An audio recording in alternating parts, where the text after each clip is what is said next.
The Man Who Would Be King. By Rudyard Kipling. Brother to a prince and fellow to a beggar if he be found worthy. The law, as quoted, lays down a fair conduct of life, and one not easy to follow. I have been fellow to a beggar again and again under circumstances which prevented either of us finding out whether the other was worthy. I have still to be brother to a prince, though I once came near to kinship with what might have been a veritable king and was promised the reversion of a kingdom, army, law courts, revenue and policy all complete. But, today, I greatly fear that my king is dead, and if I want a crown I must go and hunt it for myself. The beginning of everything was in a railway train upon the road to Mo from Ajmer. There had been a deficit in the budget, which necessitated traveling, not second class, which is only half as dear as first class, but by intermediate, which is very awful indeed. There are no cushions in the intermediate class, and the population are either intermediate, which is Eurasian, or native, which for a long night journey is nasty, or loafer, which is amusing though intoxicated. Intermediates do not patronize refreshment rooms. They carry their food in bundles and pots, and buy sweets from the native sweetmeat sellers, and drink the roadside water. That is why in the hot weather intermediates are taken out of the carriages dead, and in all weathers are most properly looked down upon. My particular intermediate happened to be empty till I reached Nasirabad, when a huge gentleman in shirt sleeves entered, and, following the custom of intermediates, passed the time of day. He was a wanderer and a vagabond like myself, but with an educated taste for whiskey. He told tales of things he had seen and done, of out-of-the-way corners of the empire into which he had penetrated, and of adventures in which he risked his life for a few days' food. If India was filled with men like you and me, not knowing more than the crows where they'd get their next day's rations, it isn't 70 millions of revenue the land would be paying, it's 700 million, said he. And as I looked at his mouth and chin I was disposed to agree with him. We talked politics, the politics of loaferdom that sees things from the underside where the lath and plaster is not smoothed off, and we talked postal arrangements because my friend wanted to send a telegram back from the next station to Ajmer, which is the turning-off place from the Bombay to the Mo line as you travel westward. My friend had no money beyond 8 annas which he wanted for dinner, and I had no money at all, owing to the hitch in the budget before mentioned. Further, I was going into a wilderness where, though I should resume touch with the treasury, there were no telegraph offices. I was, therefore, unable to help him in any way. We might threaten a station master, and make him send a wire on tick, said my friend, but that'd mean inquiries for you and for me, and I've got my hands full these days. Did you say you are traveling back along this line within any days? Within 10, I said. Can't you make it 8, said he. Mine is rather urgent business. I can send your telegram within 10 days if that will serve you, I said. I couldn't trust the wire to fetch him now I think of it. It's this way. He leaves Delhi on the 23d for Bombay. That means he'll be running through Ajmer about the night of the 23d. But I'm going into the Indian desert, I explained. Well and good, said he. You'll be changing at Marwar Junction to get into Jodhpur territory, you must do that, and he'll be coming through Marwar Junction in the early morning of the 24th by the Bombay mail. Can you be at Marwar Junction on that time? T'won't be inconveniencing you because I know that there's precious few pickings to be got out of these central India states, even though you pretend to be correspondent of the backwoods man. Have you ever tried that trick? I asked. Again and again, but the residents find you out, and then you get escorted to the border before you've time to get your knife into them. But about my friend here. I must give him a word o' mouth to tell him what's come to me or else he won't know where to go. I would take it more than kind of you if you was to come out of central India in time to catch him at Marwar Junction, and say to him, he has gone south for the week. He'll know what that means. He's a big man with a red beard, and a great swell he is. You'll find him sleeping like a gentleman with all his luggage round him in a second-class compartment. But don't you be afraid. Slip down the window, and say, he has gone south for the week, and he'll tumble. It's only cutting your time of stay in those parts by 2 days. I ask you as a stranger, going to the west, he said with emphasis. Where have you come from? Said I. "From the east," said he, "and I am hoping that you will give him the message on the square, for the sake of my mother as well as your own." Englishmen are not usually softened by appeals to the memory of their mothers, but for certain reasons, which will be fully apparent, I saw fit to agree. "It's more than a little matter," said he, "and that's why I ask you to do it, and now I know that I can depend on you doing it. A second-class carriage at Marvar Junction, and a red-haired man asleep in it. You'll be sure to remember. I get out at the next station, and I must hold on there till he comes or sends me what I want." "I'll give the message if I catch him," I said, "and for the sake of your mother as well as mine I'll give you a word of advice. Don't try to run the Central India States just now as the correspondent of the backwoods man. There's a real one knocking about here, and it might lead to trouble." "Thank you," said he simply, "and when will the swine be gone?" "I can't starve because he's ruining my work. I wanted to get hold of the Digambar Raja down here about his father's widow, and give him a jump." "What did he do to his father's widow, then?" "Filled her up with red pepper and slippered her to death as she hung from a beam. I found that out myself, and I'm the only man that would dare going into the state to get hush money for it. They'll try to poison me, same as they did in Kortumna when I went on the loot there." "But you'll give the man at Marvar Junction my message?" He got out at a little roadside station, and I reflected. I had heard, more than once, of men personating correspondents of newspapers and bleeding small native states with threats of exposure, but I had never met any of the caste before. They lead a hard life, and generally die with great suddenness. The native states have a wholesome horror of English newspapers, which may throw light on their peculiar methods of government, and do their best to choke correspondents with champagne, or drive them out of their mind with four-in-hand barouches. They do not understand that nobody cares a straw for the internal administration of native states so long as oppression and crime are kept within decent limits, and the ruler is not drugged, drunk, or diseased from one end of the year to the other. Native states were created by Providence in order to supply picturesque scenery, tigers, and tall riding.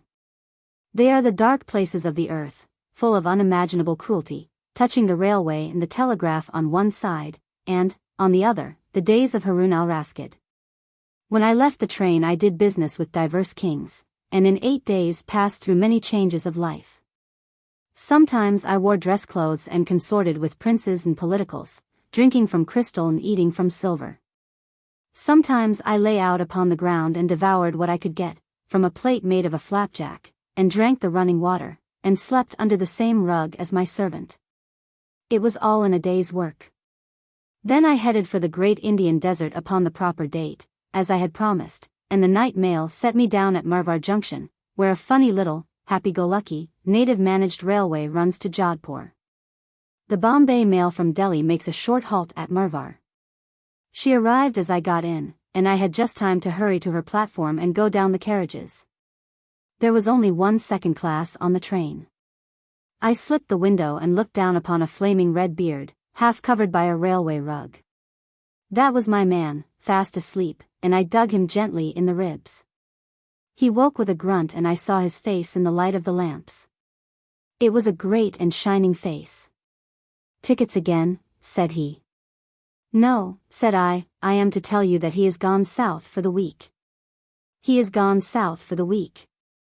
The train had begun to move out.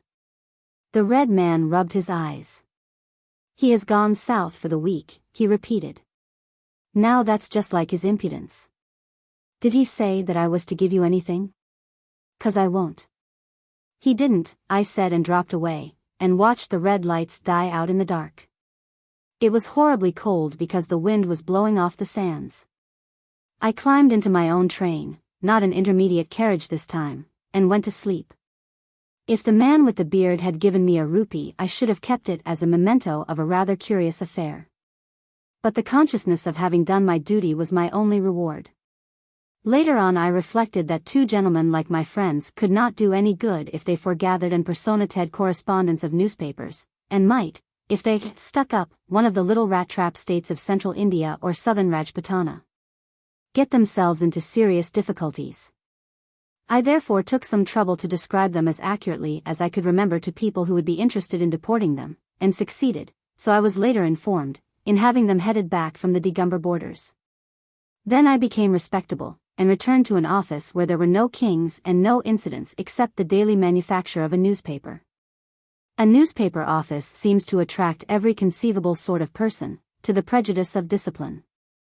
Xenonomician ladies arrive, and beg that the editor will instantly abandon all his duties to describe a Christian prize-giving in a back slum of a perfectly inaccessible village.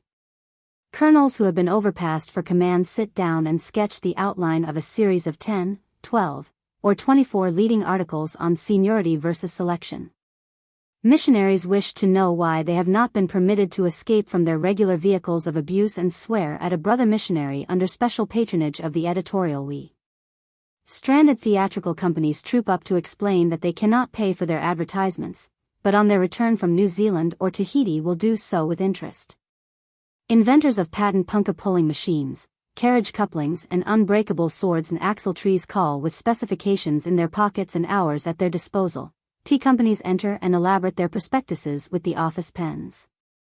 Secretaries of ball committees clamor to have the glories of their last dance more fully expounded. Strange ladies rustle in and say, "I want 100 ladies' cards printed at once, please," which is manifestly part of an editor's duty. And every dissolute ruffian that ever tramped the Grand Trunk Road makes it his business to ask for employment as a proofreader. And, all the time, the telephone bell is ringing madly, and kings are being killed on the continent, and empires are saying, "You're another," and Mr. Gladstone is calling down brimstone upon the British dominions. And the little black copy boys are whining, "Ka pai chehaya, copy wanted," like tired bees, and most of the paper is as blank as Modred's shield. But that is the amusing part of the year. There are other 6 months wherein none ever come to call, and the thermometer walks inch by inch up to the top of the glass, and the office is darkened to just above reading light, and the press machines are red hot of touch. And nobody writes anything but accounts of amusements in the hill stations or obituary notices. Then the telephone becomes a tinkling terror, because it tells you of the sudden deaths of men and women that you knew intimately, and the prickly heat covers you as with a garment. And you sit down and write, "A slight increase of sickness is reported from the Kuta Janta Khan district." The outbreak is purely sporadic in its nature, and, thanks to the energetic efforts of the district authorities, is now almost at an end. It is, however, with deep regret we record the death, etc. Then the sickness really breaks out, and the less recording and reporting the better for the peace of the subscribers. But the empires and the kings continue to divert themselves as selfishly as before, and the foreman thinks that a daily paper really ought to come out once in 24 hours. And all the people at the hill stations in the middle of their amusements say, "Good gracious! Why can't the paper be sparkling? I'm sure there's plenty going on up here." That is the dark half of the moon, and, as the advertisements say, must be experienced to be appreciated. It was in that season, and a remarkably evil season, that the paper began running the last issue of the week on Saturday night, which is to say Sunday morning, after the custom of a London paper. This was a great convenience, for immediately after the paper was put to bed, the dawn would lower the thermometer from 96 degrees to almost 84 degrees for almost half an hour. And in that chill, you have no idea how cold is 84 degrees on the grass until you begin to pray for it. A very tired man could set off to sleep ere the heat roused him. One Saturday night it was my pleasant duty to put the paper to bed alone. A king or courtier or a courtesan or a community was going to die or get a new constitution, or do something that was important on the other side of the world. And the paper was to be held open till the latest possible minute in order to catch the telegram. It was a pitchy black night, as stifling as a June night can be, and the loo, the red-hot wind from the westward, was booming among the tinder-dry trees and pretending that the rain was on its heels.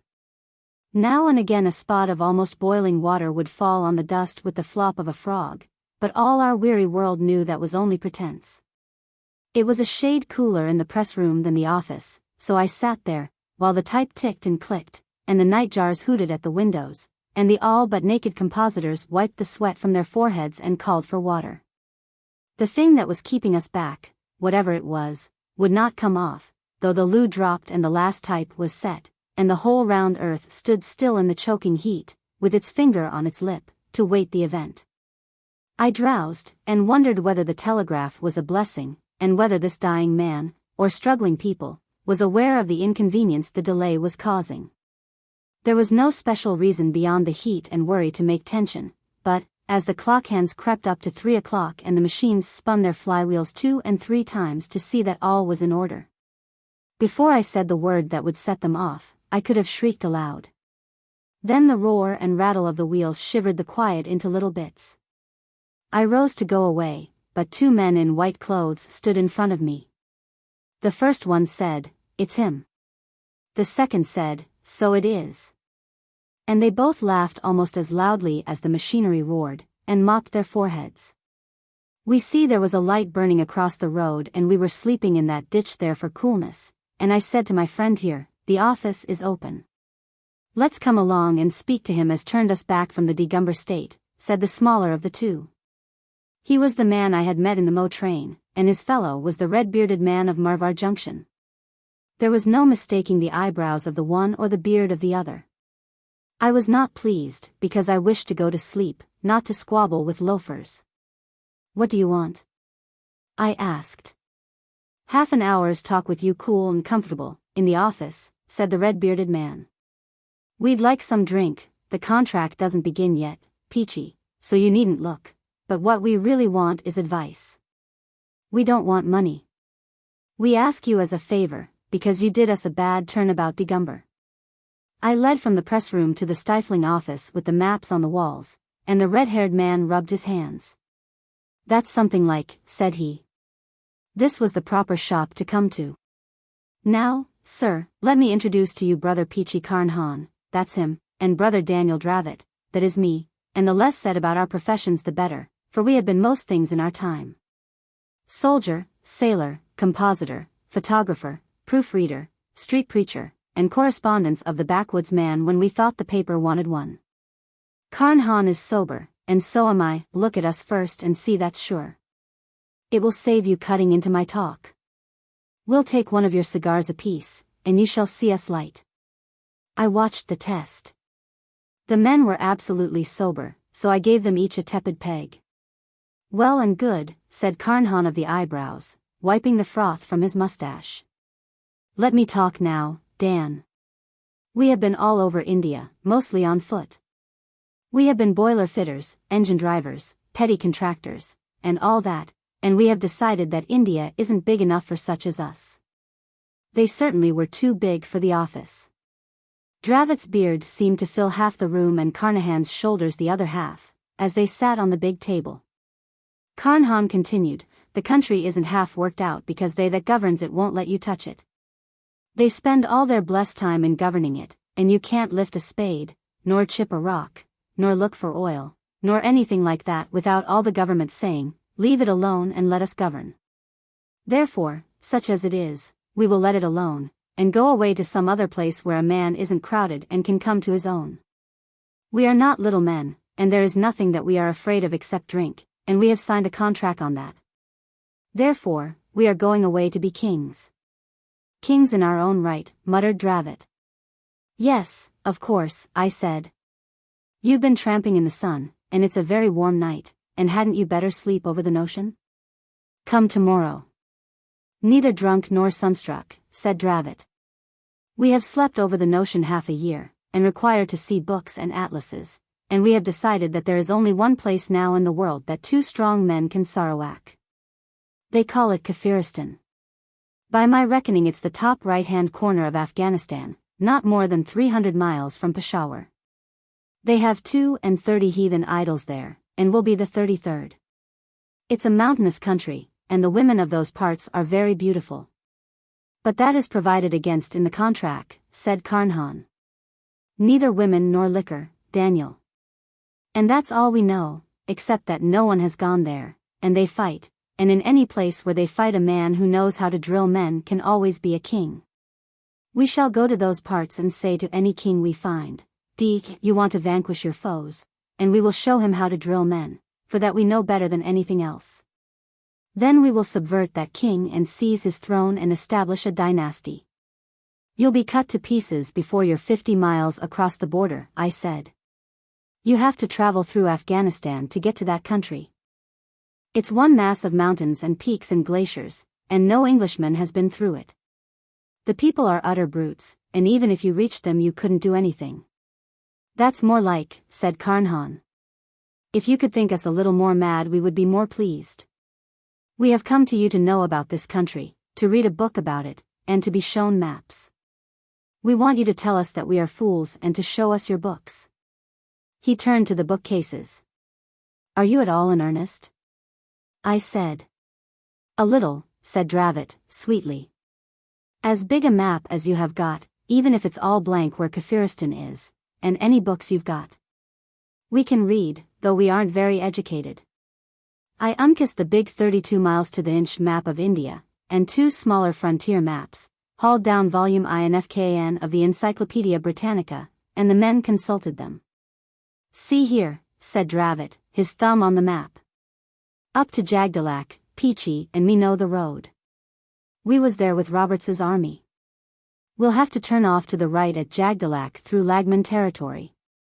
Then we get among the hills, 14,000 feet, 15,000, it will be cold work there, but it don't look very far on the map. I handed him wood on the sources of the Oxus. Carnehan was deep in the encyclopedia. They're a mixed lot, said Dravot, reflectively, and it won't help us to know the names of their tribes. The more tribes the more they'll fight, and the better for us. From Jagdalak to Ashang. But all the information about the country is as sketchy and inaccurate as can be, I protested. No one knows anything about it really. Here's the file of the United Services Institute. Read what Bellew says. Blow Bellew, said Carnehan. Dan, they're an all-fired lot of heathens, but this book here says they think they're related to us English. I smoked while the men pored over Raverty, Wood, the maps and the encyclopedia. There is no use your waiting, said Dravot, politely. It's about 4 o'clock now. We'll go before 6 o'clock if you want to sleep, and we won't steal any of the papers. Don't you sit up. We're 2 harmless lunatics, and if you come, tomorrow evening, down to the Sarai we'll say goodbye to you. You are 2 fools, I answered. You'll be turned back at the frontier or cut up the minute you set foot in Afghanistan. Do you want any money or a recommendation down country? I can help you to the chance of work next week. Next week we shall be hard at work ourselves, thank you, said Dravot. It isn't so easy being a king as it looks. When we've got our kingdom in going order we'll let you know, and you can come up and help us to govern it. Would 2 lunatics make a contract like that, said Carnehan, with subdued pride, showing me a greasy half-sheet of notepaper on which was written the following. I copied it, then and there, as a curiosity. This contract between me and you pursuing witnesseth in the name of God, Amen and so forth. 1. That me and you will settle this matter together, i.e., to be kings of Kafiristan. 2. That you and me will not while this matter is being settled, look at any liquor, nor any woman black, white or brown, so as to get mixed up with one or the other harmful. 3. That we conduct ourselves with dignity and discretion, and if one of us gets into trouble the other will stay by him. Signed by you and me this day. Peachey Taliaferro Carnehan. Daniel Dravot. Both gentlemen at large. There was no need for the last article, said Carnehan, blushing modestly, but it looks regular. Now you know the sort of men that loafers are. We are loafers, Dan, until we get out of India, and do you think that we could sign a contract like that unless we was in earnest? We have kept away from the 2 things that make life worth having. You won't enjoy your lives much longer if you are going to try this idiotic adventure. Don't set the office on fire, I said, and go away before 9 o'clock. I left them still poring over the maps and making notes on the back of the contract. Be sure to come down to the Sarai tomorrow, were their parting words. The Kumharsan Sarai is the great foursquare sink of humanity where the strings of camels and horses from the north load and unload. All the nationalities of Central Asia may be found there, and most of the folk of India proper. Balkh and Bokhara there meet Bengal and Bombay, and try to draw eye teeth. You can buy ponies, turquoises, Persian pussycats, saddlebags, fat-tailed sheep and musk in the Kumharsan Sarai, and get many strange things for nothing. In the afternoon I went down there to see whether my friends intended to keep their word or were lying about drunk. A priest attired in fragments of ribbons and rags stalked up to me, gravely twisting a child's paper whirligig. Behind him was his servant, bending under the load of a crate of mud toys. The two were loading up 2 camels, and the inhabitants of the sarai watched them with shrieks of laughter. "The priest is mad," said a horse dealer to me.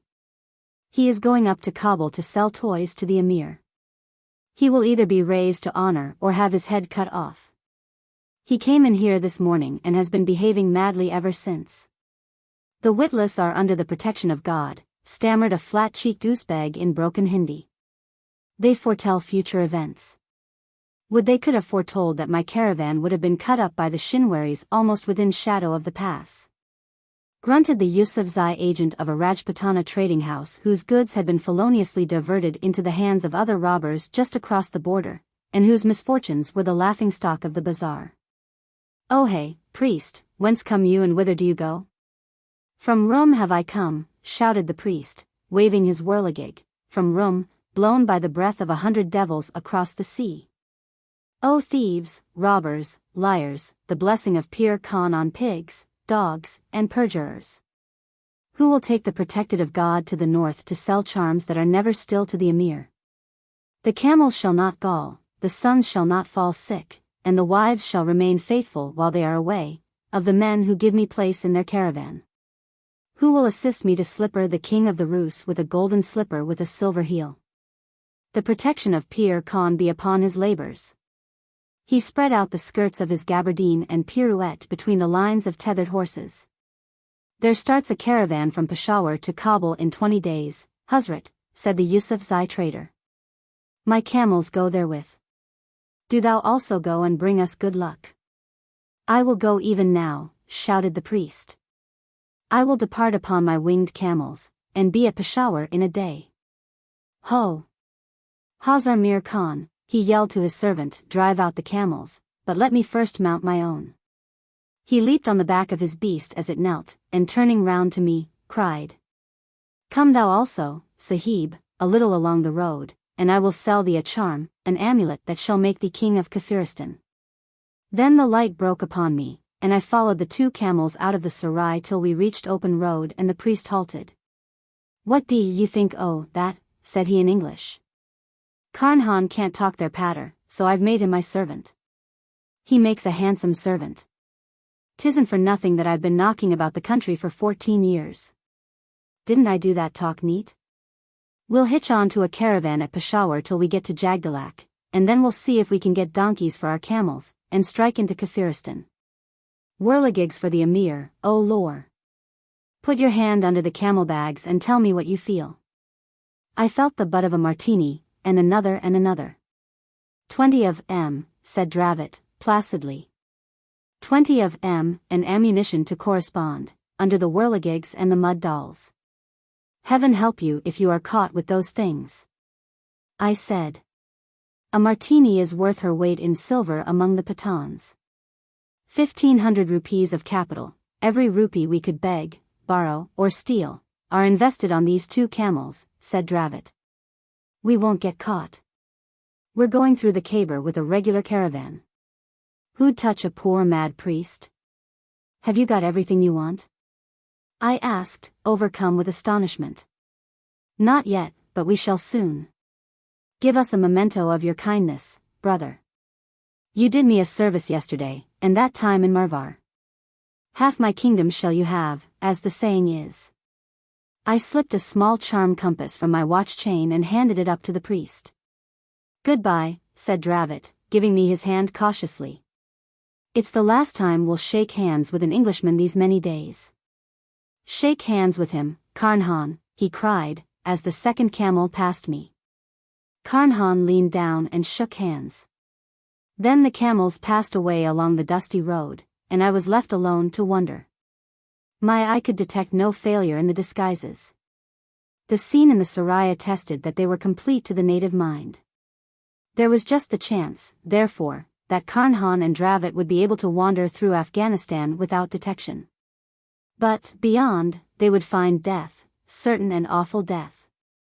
10 days later a native friend of mine, giving me the news of the day from Peshawar, wound up his letter with, there has been much laughter here on account of a certain mad priest who is going in his estimation to sell petty gods and insignificant trinkets which he ascribes as great charms to H. the Emir of Bokhara. He passed through Peshawar and associated himself to the second summer caravan that goes to Kabul. The merchants are pleased because through superstition they imagine that such mad fellows bring good fortune. The two, then, were beyond the border. I would have prayed for them, but, that night, a real king died in Europe and demanded an obituary notice. The wheel of the world swings through the same phases again and again. Summer passed and winter thereafter, and came and passed again. The daily paper continued and I with it, and upon the third summer there fell a hot night, a night issue, and a strained waiting for something to be telegraphed from the other side of the world, exactly as had happened before. A few great men had died in the past 2 years, the machines worked with more clatter, and some of the trees in the office garden were a few feet taller. But that was all the difference. I passed over to the press room, and went through just such a scene as I have already described. The nervous tension was stronger than it had been 2 years before, and I felt the heat more acutely. At 3 o'clock I cried, "Print off," and turned to go, when there crept to my chair what was left of a man. He was bent into a circle, his head was sunk between his shoulders, and he moved his feet one over the other like a bear. I could hardly see whether he walked or crawled, this rag-wrapped, whining cripple who addressed me by name, crying that he was come back. "Can you give me a drink?" he whimpered. "For the Lord's sake, give me a drink." I went back to the office, the man following with groans of pain, and I turned up the lamp. "Don't you know me?" he gasped, dropping into a chair, and he turned his drawn face, surmounted by a shock of grey hair, to the light. I looked at him intently. Once before had I seen eyebrows that met over the nose in an inch-broad black band, but for the life of me I could not tell where. "I don't know you," I said, handing him the whiskey. "What can I do for you?" He took a gulp of the spirit raw, and shivered in spite of the suffocating heat. "I've come back," he repeated, "and I was the king of Kafiristan, me and Dravot, crowned kings we was. In this office we settled it, you sitting there and giving us the books. I am Peachey Taliaferro Carnehan, and you've been sitting here ever since, oh Lord." I was more than a little astonished, and expressed my feelings accordingly. "It's true," said Carnehan, with a dry cackle, nursing his feet which were wrapped in rags. "True as gospel. Kings we were, with crowns upon our heads, me and Dravot, poor Dan, oh, poor Dan, that would never take advice, not though I begged of him." "Take the whiskey," I said, "and take your own time. Tell me all you can recollect of everything from beginning to end. You got across the border on your camels, Dravot dressed as a mad priest and you his servant. Do you remember that?" "I ain't mad, yet, but I will be that way soon." "Of course I remember. Keep looking at me, or maybe my words will go all to pieces. Keep looking at me in my eyes and don't say anything." I leaned forward and looked into his face as steadily as I could. He dropped one hand upon the table and I grasped it by the wrist. It was twisted like a bird's claw, and upon the back was a ragged, red, diamond-shaped scar. "No, don't look there." "Look at me," said Carnehan. "That comes afterwards, but for the Lord's sake don't distract me." We left with that caravan, me and Dravot, playing all sorts of antics to amuse the people we were with. Dravot used to make us laugh in the evenings when all the people was cooking their dinners, and, what did they do then? They lit little fires with sparks that went into Dravot's beard, and we all laughed, fit to die. Little red fires they was, going into Dravot's big red beard, so funny. His eyes left mine and he smiled foolishly. "You went as far as Jagdalak with that caravan," I said at a venture, "after you had lit those fires." "To Jagdalak, where you turned off to try to get into Kafiristan." "No, we didn't neither." "What are you talking about?" "We turned off before Jagdalak, because we heard the roads was good. But they wasn't good enough for our 2 camels, mine and Dravot's. When we left the caravan, Dravot took off all his clothes and mine too, and said we would be heathen, because the Kafirs didn't allow Mohammedans to talk to them. So we dressed betwixt and between, and such a sight as Daniel Dravot I never saw yet nor expect to see again. He burned half his beard, and slung a sheepskin over his shoulder, and shaved his head into patterns. He shaved mine, too, and made me wear outrageous things to look like a heathen. That was in a most mountainous country, and our camels couldn't go along any more because of the mountains. They were tall and black, and coming home I saw them fight like wild goats. There are lots of goats in Kafiristan. And these mountains, they never keep still, no more than the goats. Always fighting they are, and don't let you sleep at night. Take some more whiskey, I said, very slowly. What did you and Daniel Dravot do when the camels could go no further because of the rough roads that led into Kafiristan? What did which do? There was a party called Peachey Carnehan that was with Dravot. Shall I tell you about him? He died out there in the cold.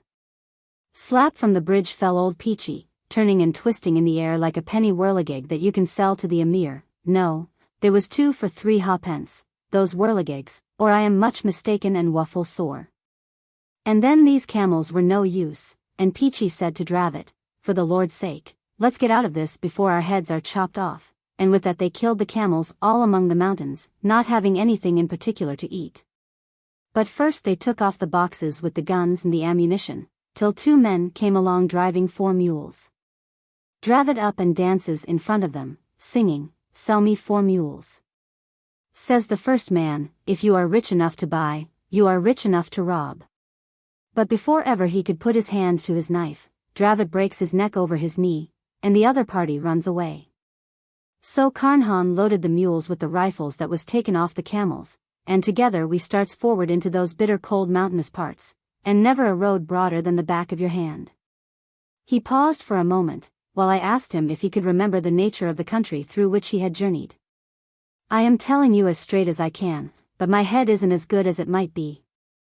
They drove nails through it to make me hear better how Dravot died. The country was mountainous and the mules were most contrary, and the inhabitants was dispersed and solitary. They went up, and down, and that other party Carnehan was imploring of Dravot not to sing and whistle so loud, for fear of bringing down the tremendous avalanches. But Dravot says that if a king couldn't sing it wasn't worth being king, and whacked the mules over the rump, and never took no heed for 10 cold days.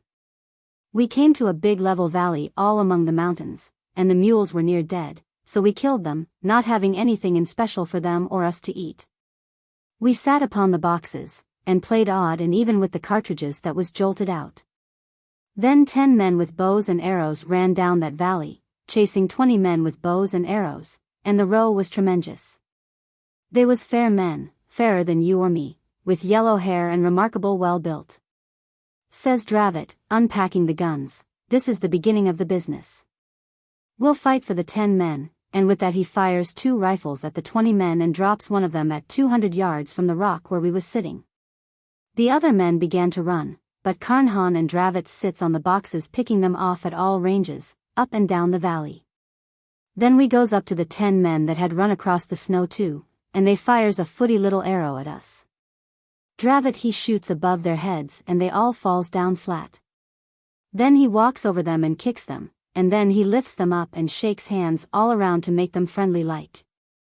He calls them and gives them the boxes to carry, and waves his hand for all the world as though he was king already. They takes the boxes and him across the valley and up the hill into a pine wood on the top, where there was half a dozen big stone idols. Dravot he goes to the biggest, a fellow they call Imbra, and lays a rifle and a cartridge at his feet, rubbing his nose respectful with his own nose, patting him on the head, and saluting in front of it. He turns round to the men and nods his head, and says, "That's all right. I'm in the know too, and these old jimjams are my friends."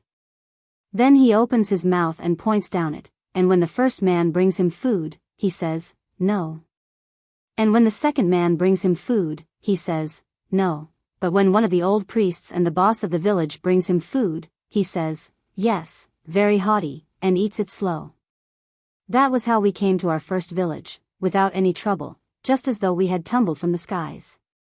But we tumbled from one of those damned rope bridges, you see, and you couldn't expect a man to laugh much after that. "Take some more whiskey and go on," I said. That was the first village you came into. How did you get to be king? I wasn't king, said Carnehan.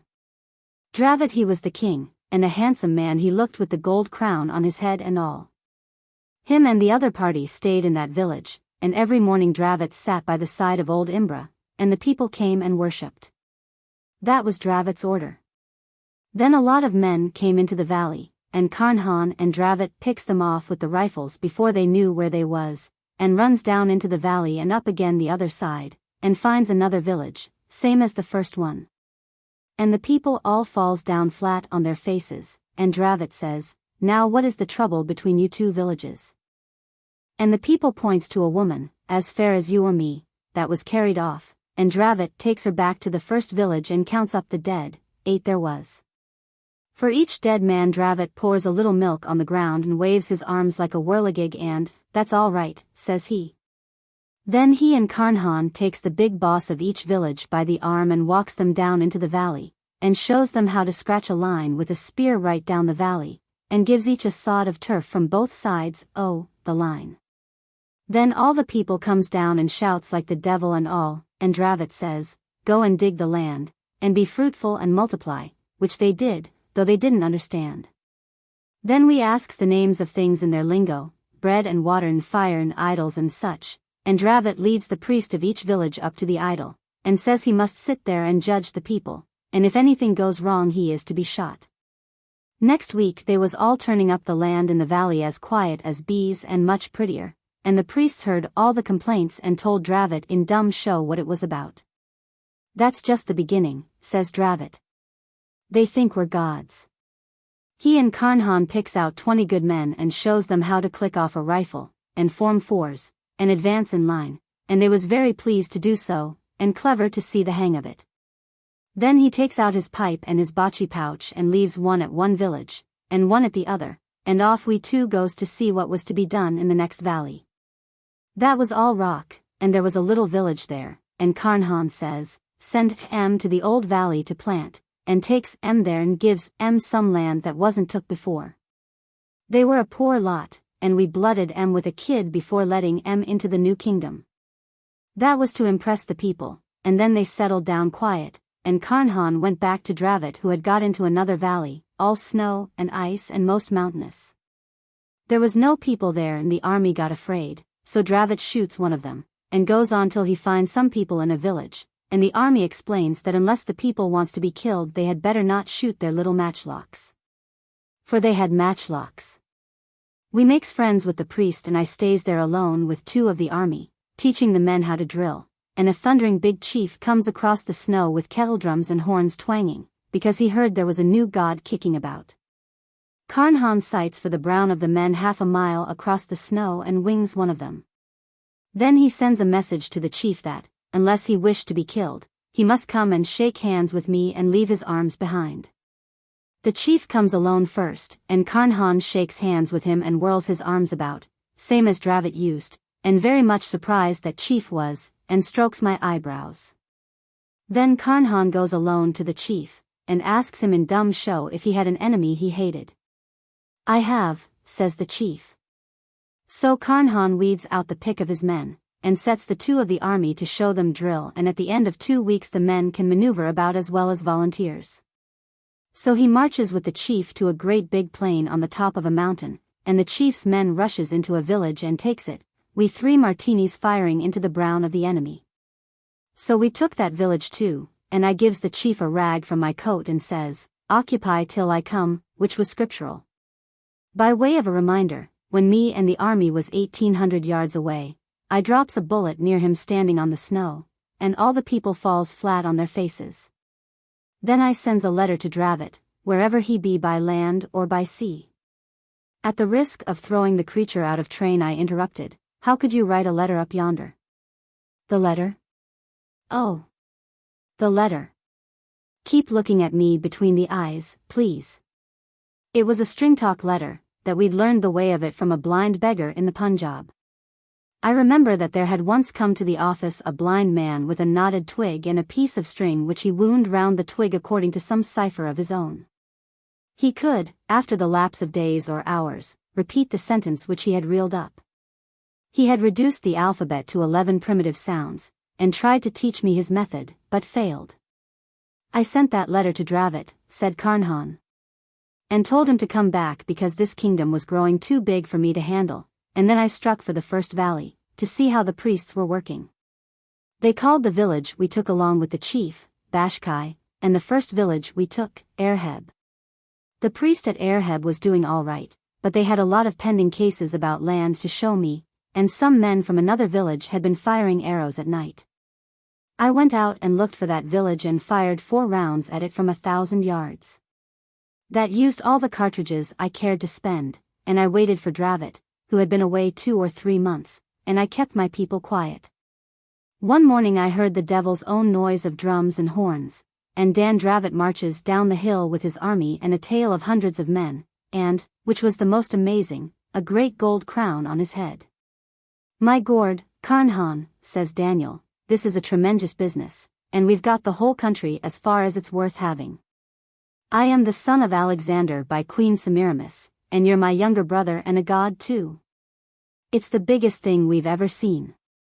I've been marching and fighting for 6 weeks with the army, and every footy little village for 50 miles has come in rejoiceful.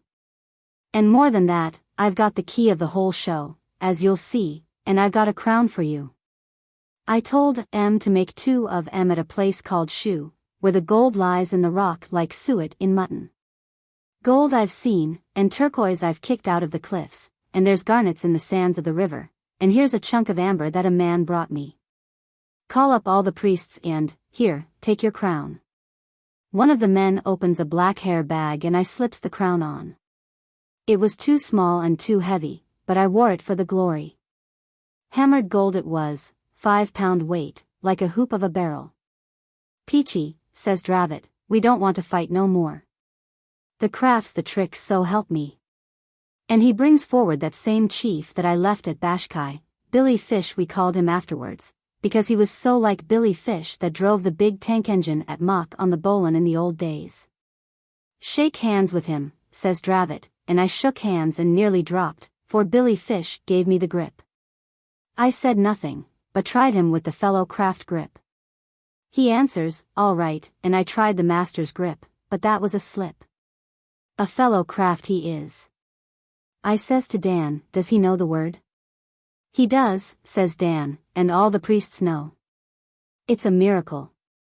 The chiefs and the priest can work a fellow craft lodge in a way that's very like ours, and they've cut the marks on the rocks, but they don't know the 3rd degree, and they've come to find out. It's Gord's truth. I've known these long years that the Afghans knew up to the fellow craft degree, but this is a miracle. A god and a grand master of the craft am I, and a lodge in the 3rd degree I will open, and will raise the head priests and the chiefs of the villages. It's against all the law, I says, holding a lodge without warrant from anyone. And we never held office in any lodge. It's a masterstroke of policy, says Dravot. It means running the country as easy as a 4-wheeled bogey on a downgrade. We can't stop to inquire now, or they'll turn against us. I've 40 chiefs at my heel, and passed and raised according to their merit they shall be. Billet these men on the villages and see that we run up a lodge of some kind. The temple of Imbra will do for the lodge room. The women must make aprons as you show them. I'll hold a levee of chiefs tonight and lodge tomorrow. I was fair rim off my legs, but I wasn't such a fool as not to see what a pull this craft business gave us. I showed the priests' families how to make aprons of the degrees, but for Dravot's apron the blue border and marks was made of turquoise lumps on white hide, not cloth. We took a great square stone in the temple for the master's chair, and little stones for the officers' chairs, and painted the black pavement with white squares, and did what we could to make things regular. At the levee which was held that night on the hillside with big bonfires, Dravot gives out that him and me were gods and sons of Alexander, and past grand masters in the craft. And was come to make Kafiristan a country where every man should eat in peace and drink in quiet, and specially obey us. Then the chiefs come round to shake hands, and they was so hairy and white and fair it was just shaking hands with old friends. We gave them names according as they was like men we had known in India, Billy Fish, Holly Dilworth, Peachey Carnehan that was bazaar master when I was at Mo, and so on, and so on. The most amazing miracle was at lodge next night. One of the old priests was watching us continuous, and I felt uneasy, for I knew we'd have to fudge the ritual, and I didn't know what the men knew. The old priest was a stranger come in from beyond the village of Bashkai. The minute Dravot puts on the master's apron that the girls had made for him, the priest fetches a whoop and a howl, and tries to overturn the stone that Dravot was sitting on. "It's all up now," I says. "That comes of meddling with the craft without warrant." Dravot never winked an eye, not when 10 priests took and tilted over the Grand Master's chair, which was to say the stone of Imbra. The priest begins rubbing the bottom end of it to clear away the black dirt, and presently he shows all the other priests the master's mark, same as was on Dravot's apron, cut into the stone. Not even the priests of the temple of Imbra knew it was there. The old chap falls flat on his face at Dravot's feet and kisses M. "Luck again," says Dravot, across the lodge to me. "They say it's the missing mark that no one could understand the why of. We're more than safe now." Then he bangs the butt of his gun for a gavel and says, "By virtue of the authority vested in me by my own right hand and the help of Peachey, I declare myself Grand Master of all Freemasonry in Kafiristan in this the Mother Lodge the country. And King of Kafiristan equally with Peachey." At that he puts on his crown and I puts on mine. I was doing senior warden, and we opens the lodge in most ample form. It was a amazing miracle. The priests moved and lodged through the first 2 degrees almost without telling, as if the memory was coming back to them. After that, Peachey and Dravot raised such as was worthy, high priests and chiefs of far-off villages. Billy Fish was the first, and I can tell you we scared the soul out of him. It was not in any way according to ritual, but it served our turn. We didn't raise more than 10 of the biggest men because we didn't want to make the degree common. And they was clamoring to be raised. "In another 6 months," says Dravot, "we'll hold another communication and see how you are working." Then he asks them about their villages, and learns that they was fighting one against the other and were fair sick and tired of it. And when they wasn't doing that they was fighting with the Mohammedans. "You can fight those when they come into our country," says Dravot. "Tell off every 10th man of your tribes for a frontier guard, and send 200 at a time to this valley to be drilled. Nobody is going to be shot or speared any more so long as he does well, and I know that you won't cheat me because you're white people, sons of Alexander, and not like common, black Mohammedans. You are my people and by God," says he, running off into English at the end, "I'll make a damned fine nation of you, or I'll die in the making." I can't tell all we did for the next 6 months because Dravot did a lot I couldn't see the hang of, and he learned their lingo in a way I never could. My work was to help the people plow, and now and again to go out with some of the army and see what the other villages were doing, and make them throw rope bridges across the ravines which cut up the country horrid. Dravot was very kind to me, but when he walked up and down in the pine wood pulling that bloody red beard of his with both fists I knew he was thinking plans I could not advise him about, and I just waited for orders.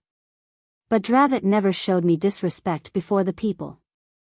They were afraid of me and the army, but they loved Dan. He was the best of friends with the priests and the chiefs. But anyone could come across the hills with a complaint and Dravot would hear him out fair, and call 4 priests together and say what was to be done. He used to call in Billy Fish from Bashkai, and Peachey Carnehan from Shu, and an old chief we called Kafusalam, it was like enough to his real name, and hold councils with M when there was any fighting to be done in small villages. That was his council of war, and the 4 priests of Bashkai, Shu, Kawak, and Medora was his privy council. Between the lot of M they sent me, with 40 men and 20 rifles, and 60 men carrying turquoises, into the Gorband country to buy those handmade martini rifles, that come out of the emir's workshops at Kabul. From one of the emir's Haratai regiments that would have sold the very teeth out of their mouths for turquoises. I stayed in Gorband a month, and gave the governor the pick of my baskets for hush money, and bribed the colonel of the regiment some more, and, between the two and the tribe's people, we got more than 100 handmade martinis. 100 good Kohat Jaziles that'll throw to 600 yards, and 40 manloads of very bad ammunition for the rifles. I came back with what I had, and distributed M among the men that the chiefs sent in to me to drill. Dravot was too busy to attend to those things, but the old army that we first made helped me, and we turned out 500 men that could drill, and 200 that knew how to hold arms pretty straight. Even those corkscrewed, handmade guns was a miracle to them. Dravot talked big about powder shops and factories, walking up and down in the pine wood when the winter was coming on. "I won't make a nation," says he. "I'll make an empire. These men aren't niggers, they're English. Look at their eyes, look at their mouths. Look at the way they stand up. They sit on chairs in their own houses. They're the lost tribes, or something like it, and they've grown to be English. I'll take a census in the spring if the priests don't get frightened. There must be a fair 2 million of 'em in these hills. The villages are full o' little children. 2 million people, 250,000 fighting men, and all English. They only want the rifles and a little drilling. 250,000 men, ready to cut in on Russia's right flank when she tries for India. Peachey, man, he says, chewing his beard in great hunks, we shall be emperors, emperors of the earth. Raja Brook will be a suckling to us. I'll treat with the viceroy on equal terms. I'll ask him to send me 12 picked English, 12 that I know of, to help us govern a bit. There's Macrae, sergeant pensioner at Sigowli, many's the good dinner he's given me, and his wife a pair of trousers. There's Donkin, the warder of Tunghu jail. There's hundreds that I could lay my hand on if I was in India. The viceroy shall do it for me. I'll send a man through in the spring for those men, and I'll write for a dispensation from the Grand Lodge for what I've done as Grand Master. That, and all the Sniders that'll be thrown out when the native troops in India take up the Martini. They'll be worn smooth, but they'll do for fighting in these hills. 12 English, 100,000 Sniders run through the Emir's country in driblets. I'd be content with 20,000 in 1 year, and we'd be an empire. When everything was ship-shape, I'd hand over the crown, this crown I'm wearing now, to Queen Victoria on my knees, and she'd say, "Rise up, Sir Daniel Dravot." Oh, it's big. It's big, I tell you. But there's so much to be done in every place, Bashkai, Kawak, Shu, and everywhere else. What is it? I says. There are no more men coming in to be drilled this autumn. Look at those fat, black clouds. They're bringing the snow. It isn't that, says Daniel, putting his hand very hard on my shoulder, and I don't wish to say anything that's against you, for no other living man would have followed me and made me what I am as you have done. You're a first-class commander-in-chief, and the people know you, but, it's a big country, and somehow you can't help me, Peachey, in the way I want to be helped. Go to your blasted priests, then. I said, and I was sorry when I made that remark, but it did hurt me sore to find Daniel talking so superior when I'd drilled all the men, and done all he told me. Don't let's quarrel, Peachey, says Daniel without cursing.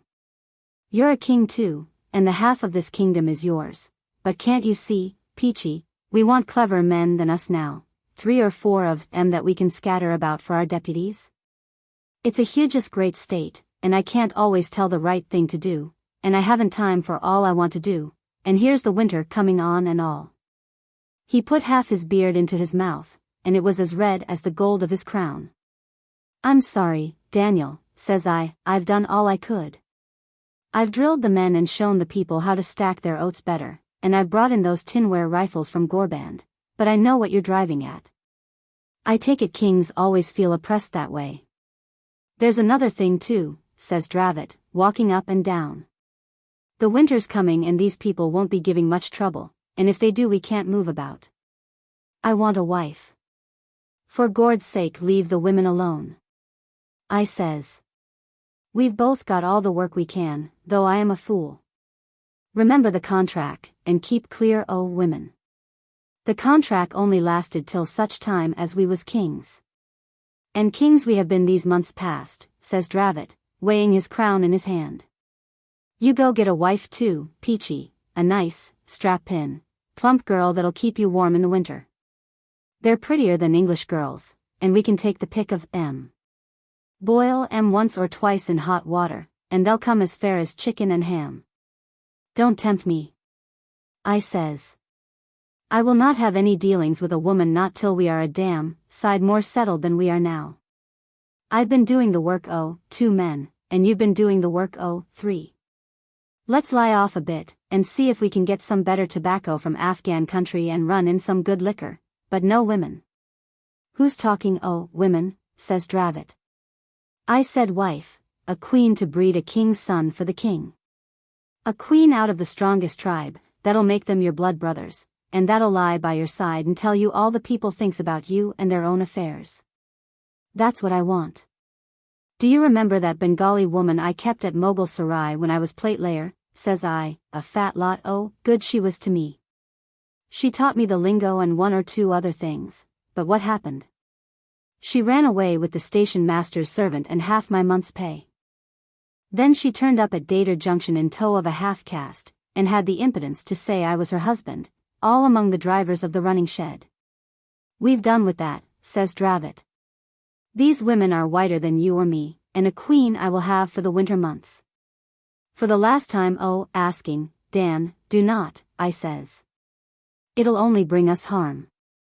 The Bible says that kings ain't to waste their strength on women, especially when they've got a new raw kingdom to work over. For the last time of answering, I will, said Dravot, and he went away through the pine trees looking like a big red devil. The low sun hit his crown and beard on one side, and the 2 blazed like hot coals. But getting a wife was not as easy as Dan thought. He put it before the council, and there was no answer till Billy Fish said that he'd better ask the girls. Dravot damned them all round. What's wrong with me? He shouts, standing by the idle Imbra. Am I a dog or am I not enough of a man for your wenches? Haven't I put the shadow of my hand over this country? Who stopped the last Afghan raid? It was me really, but Dravot was too angry to remember. Who bought your guns? Who repaired the bridges? Who's the Grand Master of the sign cut in the stone? And he thumped his hand on the block that he used to sit on in lodge, and at council, which opened like lodge always. Billy Fish said nothing and no more did the others. Keep your hair on, Dan, said I, and ask the girls. That's how it's done at home, and these people are quite English. The marriage of a king is a matter of state, says Dan, in a white-hot rage, for he could feel, I hope, that he was going against his better mind. He walked out of the council room, and the others sat still, looking at the ground. Billy Fish, says I to the chief of Bashkai, what's the difficulty here? A straight answer to a true friend. You know, says Billy Fish. How should a man tell you who know everything? How can daughters of men marry gods or devils? It's not proper. I remembered something like that in the Bible, but if, after seeing us as long as they had, they still believed we were gods, it wasn't for me to undeceive them. A god can do anything, says I. If the king is fond of a girl he'll not let her die. She'll have to, said Billy Fish. There are all sorts of gods and devils in these mountains, and now and again a girl marries one of them and isn't seen any more. Besides, you too know the mark cut in the stone. Only the gods know that. We thought you were men till you showed the sign of the master. I wished then that we had explained about the loss of the genuine secrets of a master mason at the first go-off, but I said nothing. All that night there was a blowing of horns in a little dark temple halfway down the hill, and I heard a girl crying fit to die. One of the priests told us that she was being prepared to marry the king. I'll have no nonsense of that kind, says Dan, I don't want to interfere with your customs, but I'll take my own wife. The girl's a little bit afraid, says the priest. She thinks she's going to die, and they are heartening of her up down in the temple. Hearten her very tender, then, says Dravot, or I'll hearten you with the butt of a gun so that you'll never want to be heartened again. He licked his lips, did Dan, and stayed up walking about more than half the night, thinking of the wife that he was going to get in the morning. I wasn't any means comfortable, for I knew that dealings with a woman in foreign parts, though you was a crowned king 20 times over, could not but be risky. I got up very early in the morning while Dravot was asleep, and I saw the priests talking together in whispers, and the chiefs talking together too, and they looked at me out of the corners of their eyes. What is up, Fish? I says to the Bashkai man, who was wrapped up in his furs and looking splendid to behold. I can't rightly say, says he. But if you can induce the king to drop all this nonsense about marriage, you'll be doing him and me and yourself a great service. That I do believe, says I. But sure, you know, Billy, as well as me, having fought against and for us, that the king and me are nothing more than two of the finest men that God Almighty ever made. Nothing more, I do assure you. That may be, says Billy Fish, and yet I should be sorry if it was. He sinks his head upon his great fur cloak for a minute and thinks. King, says he, be you man or god or devil, I'll stick by you today. I have 20 of my men with me, and they will follow me. We'll go to Bashkai until the storm blows over. A little snow had fallen in the night, and everything was white except the greasy fat clouds that blew down and down from the north. Dravot came out with his crown on his head, swinging his arms and stamping his feet, and looking more pleased than Punch. For the last time, drop it, Dan, says I in a whisper. Billy Fish here says that there will be a row. A row among my people, says Dravot. Not much. Peachey, you're a fool not to get a wife too. Where's the girl, says he with a voice as loud as the braying of a jackass. Call up all the chiefs and priests, and let the emperor see if his wife suits him. There was no need to call anyone. They were all there leaning on their guns and spears round the clearing in the center of the pine wood. A deputation of priests went down to the little temple to bring up the girl, and the horns blew up fit to wake the dead. Billy Fish saunters round and gets as close to Daniel as he could, and behind him stood his 20 men with matchlocks. Not a man of them under 6 feet. I was next to Dravot, and behind me was 20 men of the regular army. Up comes the girl, and a strapping wench she was, covered with silver and turquoises but white as death, and looking back every minute at the priests. She'll do, said Dan, looking her over. What's to be afraid of, lass? Come and kiss me. He puts his arm round her. She shuts her eyes, gives a bit of a squeak, and down goes her face in the side of Dan's flaming red beard. The slut's bitten me, says he, clapping his hand to his neck, and, sure enough, his hand was red with blood. Billy Fish and 2 of his matchlock men catches hold of Dan by the shoulders and drags him into the Bashkai lot, while the priests howls in their lingo, neither god nor devil but a man. I was all taken aback, for a priest cut at me in front, and the army behind began firing into the Bashkai men. God Almighty, says Dan, what is the meaning o' this? Come back. Come away, says Billy Fish. Ruin and mutiny is the matter. We'll break for Bashkai if we can. I tried to give some sort of orders to my men, the men o' the regular army, but it was no use, so I fired into the brown of M with an English martini and drilled 3 beggars in a line. The valley was full of shouting, howling creatures, and every soul was shrieking, not a god nor a devil but only a man. The Bashkai troops stuck to Billy Fish all they were worth, but their matchlocks wasn't half as good as the Kabul breech-loaders, and 4 of them dropped. Dan was bellowing like a bull, for he was very wrathy. And Billy Fish had a hard job to prevent him running out at the crowd. We can't stand, says Billy Fish. Make a run for it down the valley. The whole place is against us. The matchlock men ran, and we went down the valley in spite of Dravot's protestations. He was swearing horribly and crying out that he was a king. The priests rolled great stones on us, and the regular army fired hard, and there wasn't more than 6 men, not counting Dan, Billy Fish, and me, that came down to the bottom of the valley alive. Then they stopped firing and the horns in the temple blew again. Come away, for Gord's sake come away, says Billy Fish. They'll send runners out to all the villages before ever we get to Bashkai. I can protect you there, but I can't do anything now. My own notion is that Dan began to go mad in his head from that hour. He stared up and down like a stuck pig.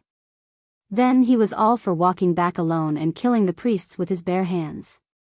Which he could have done. An emperor am I, says Daniel, and next year I shall be a knight of the queen. All right, Dan, says I, but come along now while there's time. It's your fault, says he, for not looking after your army better. There was mutiny in the midst, and you didn't know, you damned engine-driving, plate-laying, missionaries pass-hunting hound. He sat upon a rock and called me every foul name he could lay tongue to. I was too heartsick to care, though it was all his foolishness that brought the smash. I'm sorry, Dan, says I, but there's no accounting for natives. This business is our 57. Maybe we'll make something out of it yet, when we've got to Bashkai. Let's get to Bashkai, then, says Dan, and, by God, when I come back here again I'll sweep the valley so there isn't a bug in a blanket left. We walked all that day, and all that night Dan was stumping up and down on the snow, chewing his beard and muttering to himself. There's no hope getting clear, said Billy Fish. The priests will have sent runners to the villages to say that you are only men. Why didn't you stick on as gods till things was more settled? I'm a dead man, says Billy Fish, and he throws himself down on the snow and begins to pray to his gods. Next morning we was in a cruel bad country, all up and down, no level ground at all, and no food either.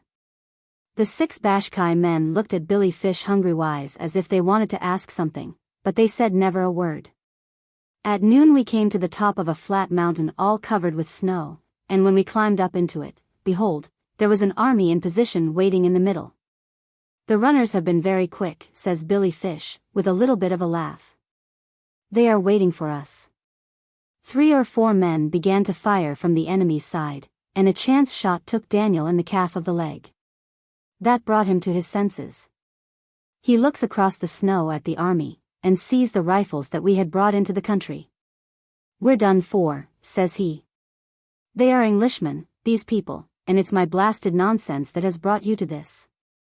Get back, Billy Fish, and take your men away, you've done what you could, and now cut for it. Carnehan, says he, shake hands with me and go along with Billy. Maybe they won't kill you. I'll go and meet em alone. It's me that did it. Me, the king. Go, says I, go to hell, Dan. I'm with you here. Billy Fish, you clear out, and we too will meet those folk. I'm a chief, says Billy Fish, quite quiet. I stay with you. My men can go. The Bashkai fellows didn't wait for a second word but ran off, and Dan and me and Billy Fish walked across to where the drums were drumming and the horns were horning. It was cold, awful cold. I've got that cold in the back of my head now. There's a lump of it there. The punka coolies had gone to sleep. 2 kerosene lamps were blazing in the office, and the perspiration poured down my face and splashed on the blotter as I leaned forward. Carnehan was shivering, and I feared that his mind might go. I wiped my face, took a fresh grip of the piteously mangled hands, and said, "What happened after that?" The momentary shift of my eyes had broken the clear current. "What was you pleased to say?" whined Carnehan.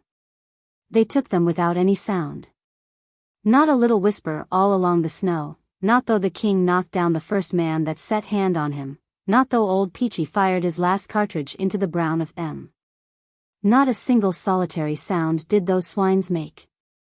They just closed up, tight, and I tell you their furs stunk. There was a man called Billy Fish, a good friend of us all, and they cut his throat, sir, then and there, like a pig. And the king kicks up the bloody snow and says, "We've had a dashed fine run for our money. What's coming next?"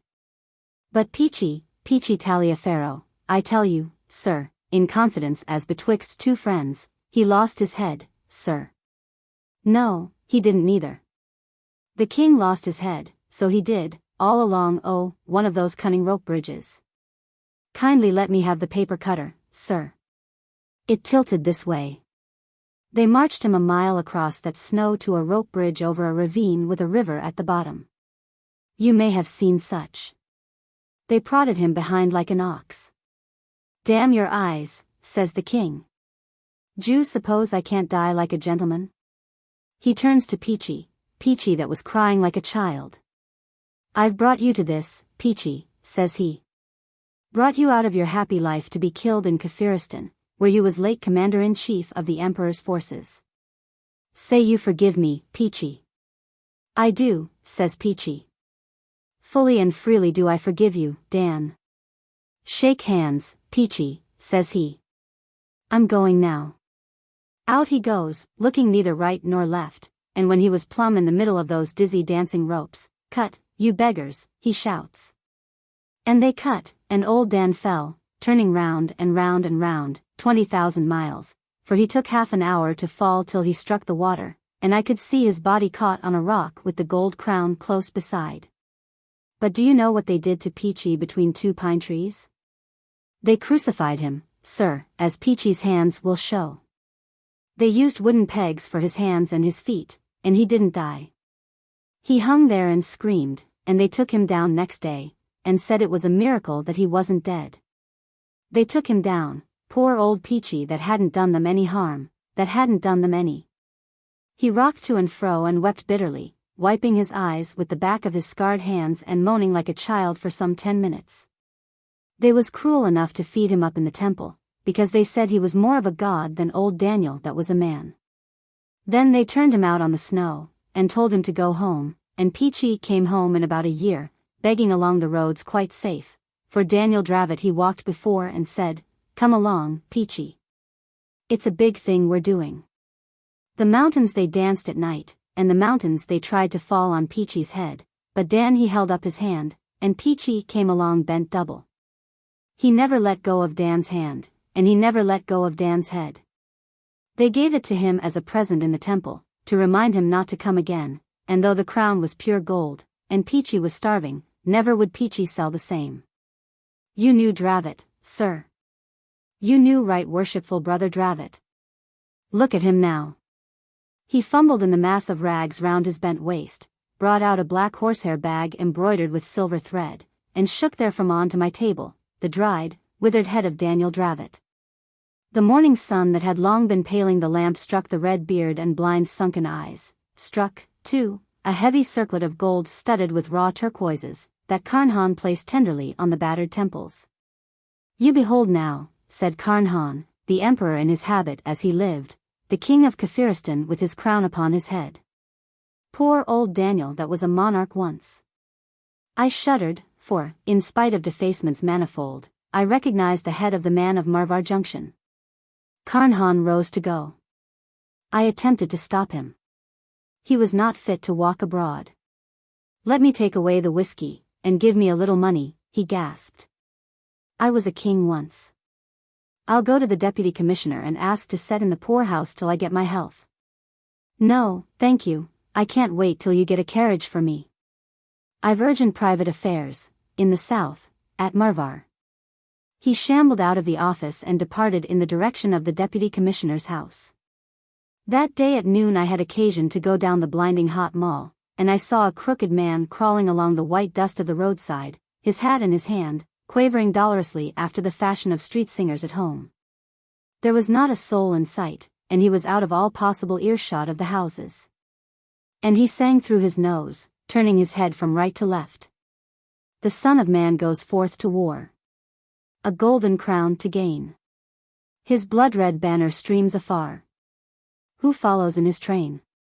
I waited to hear no more, but put the poor wretch into my carriage and drove him off to the nearest missionary for eventual transfer to the asylum. He repeated the hymn twice while he was with me whom he did not in the least recognize, and I left him singing to the missionary. 2 days later I inquired after his welfare of the superintendent of the asylum. He was admitted suffering from sunstroke. He died early yesterday morning, said the superintendent. Is it true that he was half an hour bareheaded in the sun at midday? Yes, said I, but do you happen to know if he had anything upon him by any chance when he died? Not to my knowledge, said the superintendent. And there the matter rests.